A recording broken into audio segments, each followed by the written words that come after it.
BBC Radio 1. Right, I'm masked up, got my 6-month supply of toilet roll. What else do I need? Everyone and their nan is talking about it at the moment. Panic buying, self-isolating, and dirty looks at anyone who coughs within a metre of you. Fair to say there's a lot of worry and a lot of confusion. So, coronavirus, what are the facts?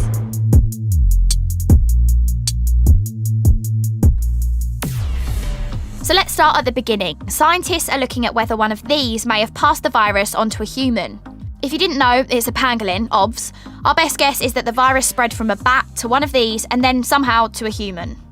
It spreads from person to person, so things like coughing, sneezing, or having a cheeky snog. The first cases were found in a Chinese city called Wuhan at the end of last year. The World Health Organization called it a pandemic when the number of cases outside China started increasing quickly. So when we talk about coronavirus, we're actually talking about the disease, COVID-19. The big deal about it is that it's new, so nobody has immunity to it yet, and it's likely we won't get a vaccine until next year. There's no cure yet, but scientists are working on treatments. I'm Chris Smith. I'm also the naked scientist and a consultant virologist at the University of Cambridge. Okay, so what people need to look out for is the first symptoms of coronavirus. Can you tell us what they are? Yeah. The majority of people get a fever, so a high temperature. Some of them get a cough, but then as the disease develops, both become more common. So about 88 to 90% of people by the end of this will have a fever. The vast majority will have a dry cough, and then there are some other symptoms. About half of people have a sore throat and a runny nose, and some people have things like diarrhea and vomiting as well. So quite difficult to tell because it's pretty similar to flu. Absolutely right. It's almost the same set of symptoms that you get with the whole gambit of infections that are going around at this time of year. So if someone has coronavirus, how long can they expect to be ill for? The incubation period is about 5 days, and during that time you won't know that you're ill, obviously, but then the symptoms generally come on. As the symptoms come on, they generally get more intense over about a 3 to 5 day period. About a fifth of people who catch this will have symptoms that go on for longer, and some people will get symptoms that go on for longer and are more severe, others less so. If you're ill for longer, it could be couple of weeks before you're feeling better. So the sad reality of this outbreak is that people are dying, and that means real upset that we just can't get away from. From the global data we have so far, we think it's serious for about 1 in 5 people who get it, and it kills about 1 in 100.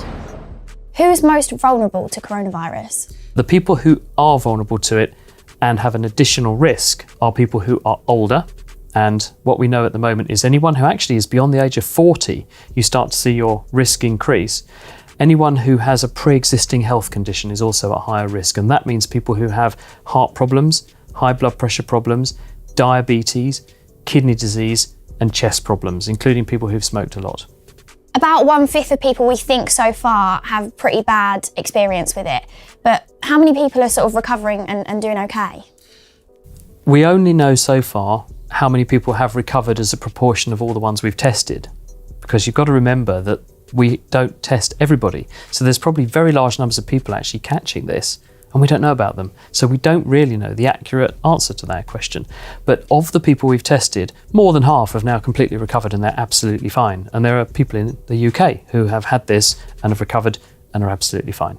All this talk about pandemic might make you think you'll definitely get it. That's not the case. And there are easy things you can do to lower your chances. So the main advice is simple. You know when you're about 17 and you told your mum you're going to your mate's house, and now you've got to scrub that nightclub stamp off your hand?